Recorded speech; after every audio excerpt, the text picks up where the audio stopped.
right, welcome everyone. We have Amanda today from Daily Bread and Co. Thank you for joining me. Thank you What's for having new? me. Yeah, no problem. What's been going on in your life? There's been a lot. So I started Daily Bread and Co. recently. My husband and I are coming up on 10 years. We're going to be celebrating our anniversary, and we're Amazing. actually going to Denver, Colorado, be in your neck of the woods. Awesome. We're very excited. We've lived in Florida our whole lives, so every year we try to take one trip to go and see the snow. So we're hoping we'll see some.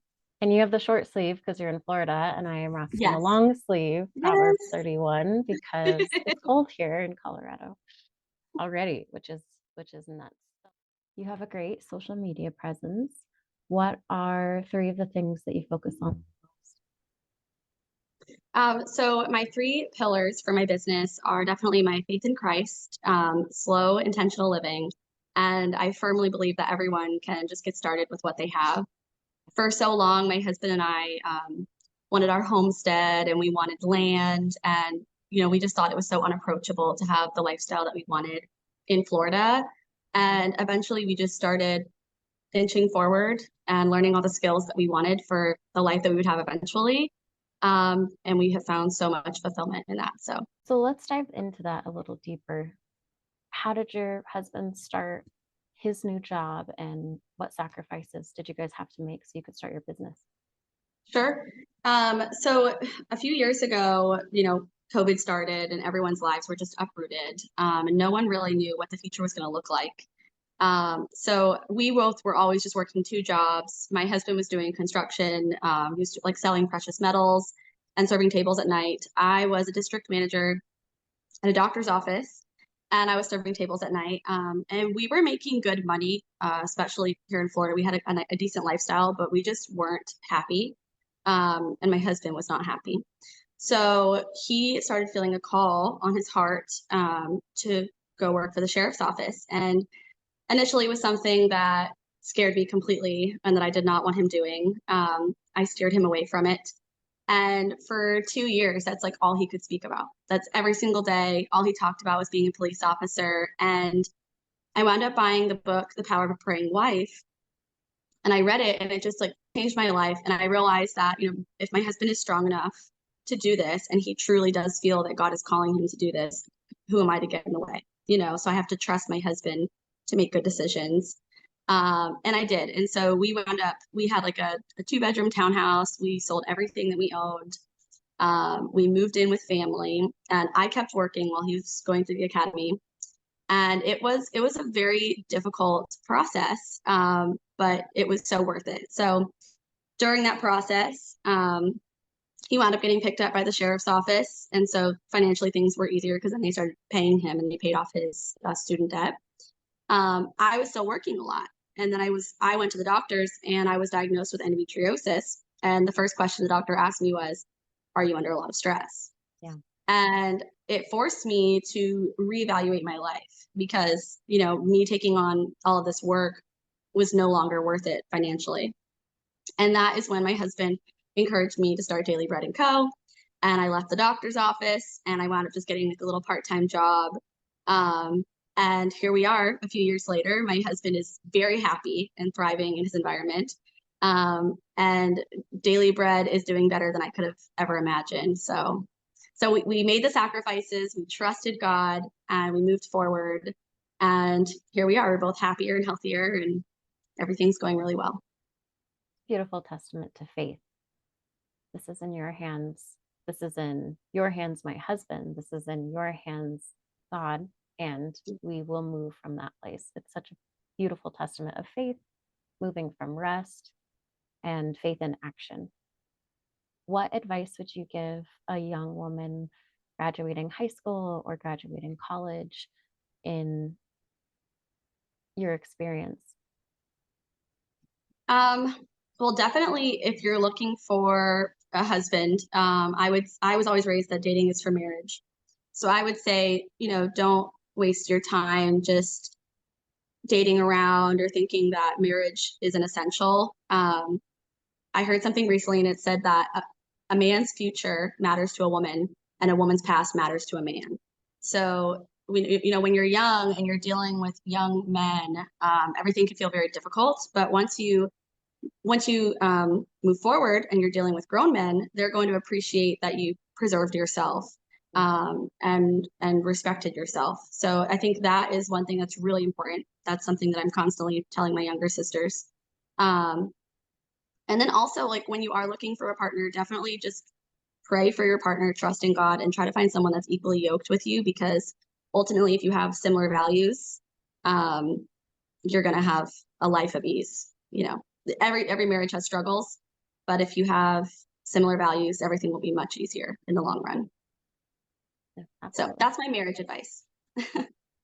Any career advice? Um, I would say, so I was raised, like, my whole life, I just always thought I was going to be a stay-at-home mom.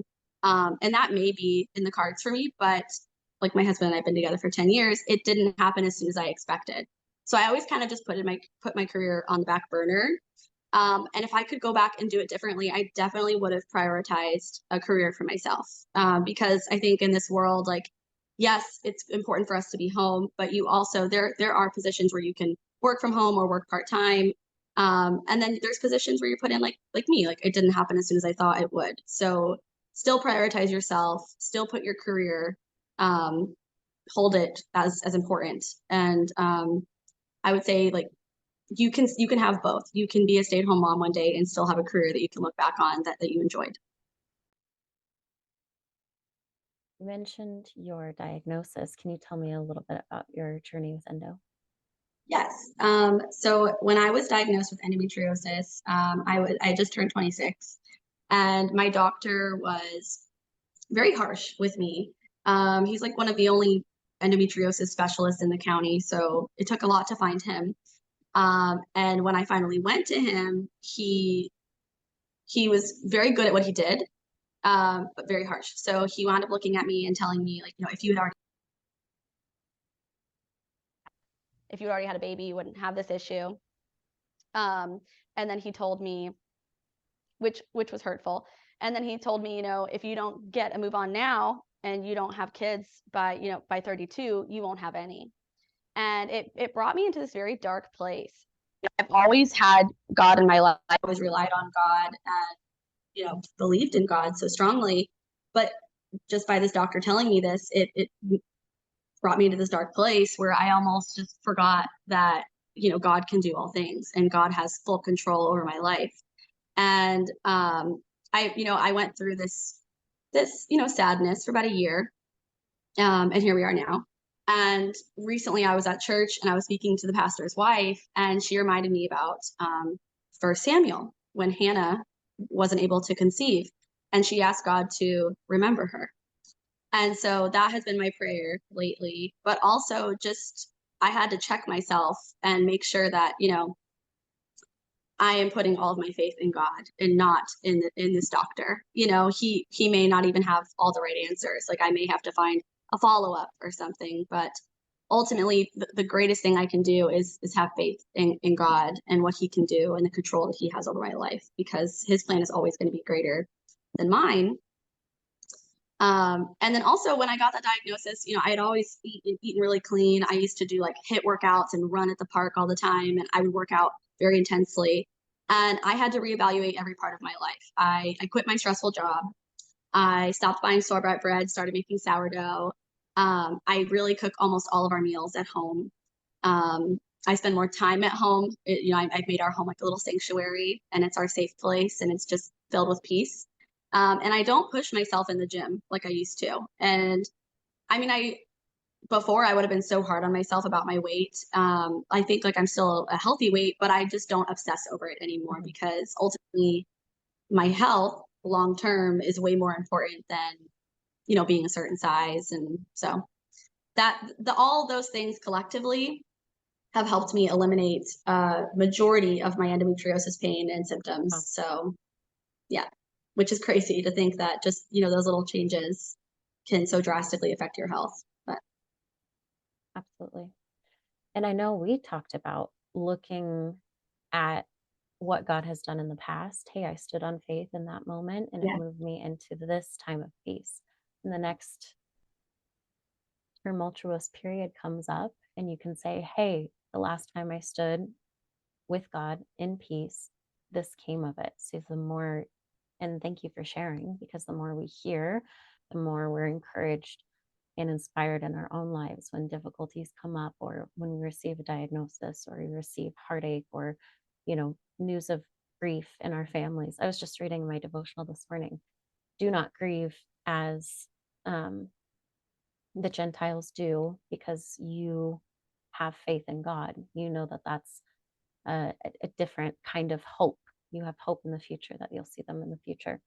Oh You'll yeah. have hope in this diagnosis, that you'll be able to step away from that pain and make the necessary changes to do so. So, again, faith Yeah, in action.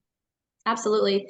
Yeah, that was a really big thing that helped me as well. Like, there was a great sermon at my church, and the pastor was talking about when you're going through difficult times and you feel that you may be alone, or you feel that, maybe God isn't going to show up for you. He said, you need to learn to take inventory of every time that God has shown up in the past. And it's so true. Like, when have I ever gone through anything difficult and God wasn't there to carry me through it? Mm, He's always been there. And then he also went into explaining the difference between faith and hope. And mhm, he said faith is, he goes, we can firmly have faith in all of the promises that God has given us in the Bible. And we can have hope by knowing God's heart. And, so faith, we can pray for these things 100%. We can say, God, I have faith that you will do this. And I can pray and I can boldly ask for it because you've promised you'll do it in the Bible. And then by knowing the condition of God's heart, we can have hope and say, I know that you're a loving God. And I know that through, with Jesus and you, all things are possible. Will you do this for me? But then ultimately, I'm content with the outcome either way because God's plan is always better.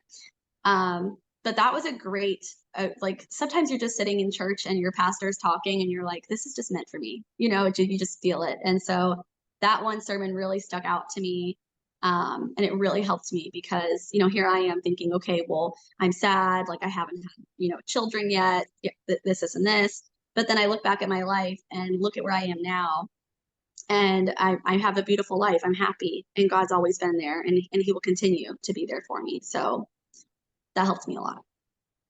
I do want to jump into a little bit on your brand. I ordered my elderberry kit. Could you explain a little bit what our listeners could find on your website and how they can improve their life by doing so?